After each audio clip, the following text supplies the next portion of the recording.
And are you refreshed? Yes. Good. Now what?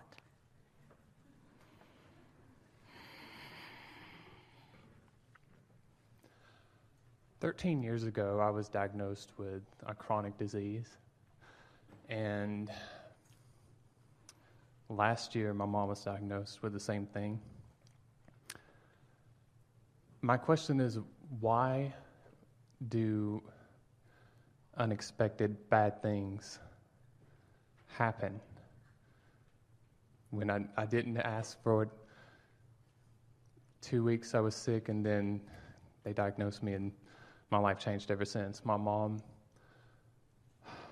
a week into it, never had any symptoms or side effects, diagnosed with the same thing last Christmas. And her life is forever changed." So your question is, we liked the way you worded it. Can you do it again? Why do bad, unexpected things happen to people in general? We like the way that you worded that because it is the unexpected word that is the key. When we talk about creation, deliberate creation, there is creation, deliberate creation, there's creation by default. And the majority of people, you're not alone in this, the majority of people are doing the majority of their creating by default. So we would like to put it into a different context. We would like to say, from a physical point of view, why would I offer vibrations that prevent me from experiencing the constant good, which is what I really seek? Or we would ask another question, how can I be more alert at earlier stages of resistance so that I can head it off when it's in an emotional state rather than waiting until it becomes a manifestational experience? Or is everything unwanted? Am I alerted to it in early stages? Or how can I be more sensitive to those early alerts? Or does it really matter where I'm at any point in time? Can I get from where I am to where I want to be at all times? In other words, you're getting because clearly there are two ways that we like you to look at it. Sometimes on your way to something that you really do want, you take a journey through something that you think you do not want. But we don't want to be heavy about that because in teaching deliberate creation, we really want you to understand that you really can live a joyful life all the time. You're not going to like hearing this either, but we wouldn't spend any time trying to figure out why it isn't different than it is. Instead, we would take the power of the experience and we would use the poignancy of it to help us to determine what we now want as a result of. Sometimes some of the most significant clarity comes from exposure to more contrast than you think you want. And it's only after the fact that you say, oh, that was way worth it. And then we want to say, we don't think long, hard exposure to contrast is way worth it, and we don't think it's necessary, but how are you going to know that unless you've had some experience of it? And so we just can't get around the fact that you are the creator of your own experience and that there are some things that you're creating without realizing that you're creating them, because after all, most people don't even recognize that they are vibrational beings and that they are attracting by virtue of their vibration. And what confuses more people about that than all of the other things put together is that they think that their words should mean more. And so people become accustomed to saying things that maybe that they're not feeling. It's like even a parent who is shouting at a child, "Don't you know I love you?" in that moment is not displaying any vibration that's anywhere in the vicinity of love. So a child could become very confused about what the word love means in relationship to this feeling that they're getting while that word's being offered. And there's just a whole lot of that goes on. And so that's why we say to you that the universe is always carving out a path of least resistance for you. And the better you get at being sensitive to that, then the better it goes. And we would be eternally, no matter how it looks, looking for the positive aspect of whatever it is that we are living. Because it is only in the acceptance that there is positive out of it that you're ever going to find any. Helpful? Well, there's been a lot of positive that has come out from that. I don't think that I would have done some of the things in my life that I've done now, as far as like stepping out of my comfort zone and leaving home from Alabama and coming all the way out here, changing careers, doing things that are just completely 180. And it's made me, because you only have one life to live, I guess. Yeah. Maybe. I don't know. What do you think about that? Nothing like something like that to get you focused.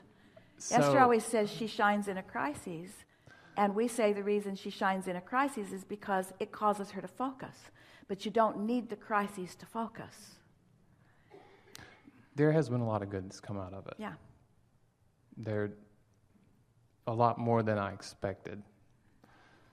Things that I've wanted, like physical things that are tangible, I can get. It's just the unexpected of why this happened. It's just something that, I don't know how to answer that. Why did it happen? Why did it happen to her too? And well, it's easier to understand with someone who's been observing it with someone else, because it was more active in her vibration, more logically active in her vibration. But there are bigger questions that let's probe here just a little bit. So why would I say something that I ultimately don't mean in the heat of an argument? That's a valid question, and it's as pressing and pointed as the question that you just asked. Now, we know it feels like it's a far stretch, but stay with us just a little bit. Why would I say something that I really, if I stop to think about it, don't mean in the heat of an argument? Well, it's because there was a momentum going that influenced the outcome in the moment, and I was either not aware of the vibration that I was offering, or I was willing to go along with it. And so the answer to the broader question, why does anybody get anything that they don't want unexpectedly, it's because they're not aware that they're thinking about things that they don't want. But then the question often comes back, but Abraham, I swear, I was not thinking about this. I was not saying this is something that I want or this is something that I don't want. That particular topic was not active in my vibration at all. And we say, but we're talking about this vibrational language. We're talking about how do things translate into your experience? Well, they translate from vibrations that you're chronically offering. And so we've been saying for quite a while that there are two ways of knowing what you're offering vibrationally in any moment. One is by the way you feel when you're offering it, especially once you get the hang of this. And the other is by what manifests, because what you're offering and what flows into your experience always matches. There is never a vibrational variance between anything that anyone lives and what they're offering vibrationally, because the law of attraction just matches things up. So the disconnect has to come in, well, clearly I'm offering vibrations that I don't mean to be offering. And what could cause you to get better at offering vibrations in the way you mean to offer them than to realize that you've been offering vibrations in a way that you don't mean to? You see what we're getting at? How do you get to your subconscious level to... Well, that's an important conversation, and it's going to go different than you think it is, because these are not subconscious thoughts that we're talking about. Because if it's unconscious to you, then it's not a big enough player in your vibration to be part of your point of attraction. And if it's not unconscious, then there's an emotion that you're missing. In other words, if it's big enough that it manifested, it was big enough that you could feel it. And if it's big enough that you could feel it, then you can't call it subconscious or unconscious. So what that means is you had stuff going on that you were ignoring. And what it amounts to for most people is you're willing to be mad, and you're willing to be mad at people for a long time over stuff. And you're willing to feel guilt about things. You're willing to find a way of looking at something that is so contrary to the way the true energy is looking at it within you that you are introducing unnecessary resistance to your vibrational atmosphere. Are you getting this? Which comes back to what our friend was wanting to talk about earlier, and that is, aren't you glad you came? We are. We're glad you asked the question. Am I tolerating negative emotion under the guise of it's just the way life is, or it's just the way it has to be, or it's what was expected of me, or I didn't have a choice, or and so sometimes things happen and you say, oh boy, did that help me get my priorities straight, help me realize what is important and what is important. What would you now say is important? Yeah. What would you say is important? What would I say? Now. What would I say is important now? Now. Having lived what you lived, living what you're living, what has come to the forefront that you would say is important? Well, important for me now at this time, because it's probably going to be something else down the road, but getting settled again in life, finding someone. But even deeper than that, even bigger than that, even more basic than that. What is I just want to be happy. I just want to feel good. Happiness matters way more to me now. Life and feeling good in life matters way more to me now than it did before, which means this experience helped you to remember something that you'd forgotten, which makes the point our friend was making, not the point that we were making. Oh, so bad things have to happen to us to wake us up, to make us remember things that you could have been helping us remember all along, Abraham. We should have just been born remembering it. And we say, you were born remembering it. It's just taking you a while to remember how important it is. That's true. That's really the answer. One last thing. Yeah. So consciousness, the thoughts that you think there, are they at a lower vibration, therefore they're not as effective as when you're conscious? Not necessarily lower vibration, but slower in the sense of momentum. Okay. In other words, think about a thought that you think about, and the more you think about it, the more active it becomes. Mm-hmm. So there's more momentum. And so if you're not feeling emotion about it, then we would say you could call it unconscious or subconscious, and we would also say it's not a big player in your vibration. Don't need to worry about it. If you're not feeling it, it's not affecting you. But here's the big question that you help us ask, and we so love asking this question of you. Why aren't you aware of your negative emotion? And the answer is every single time, because I got used to it. And that's really the conversation that this is all about. I got used to it. Why did I get used to it? Because I was born into an environment where it was conducive to feeling rotten, because I was born into an environment where they already felt rotten. Why would I do that? Yeah, Abraham, why would I do that?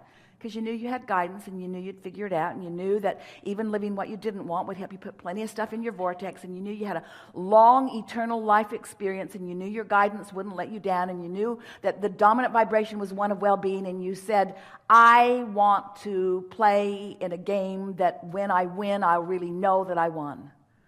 If you play tennis, do any of you? Do you look for some really lousy player to play with? I want to beat you every time, and I don't want ever to get better as a result of playing with you. Those aren't the partners you look for. Those aren't the experiences you look for. You look for the experiences that inspire more, because you know that when the more is inspired, you can have it every single time. Thank you. Yeah.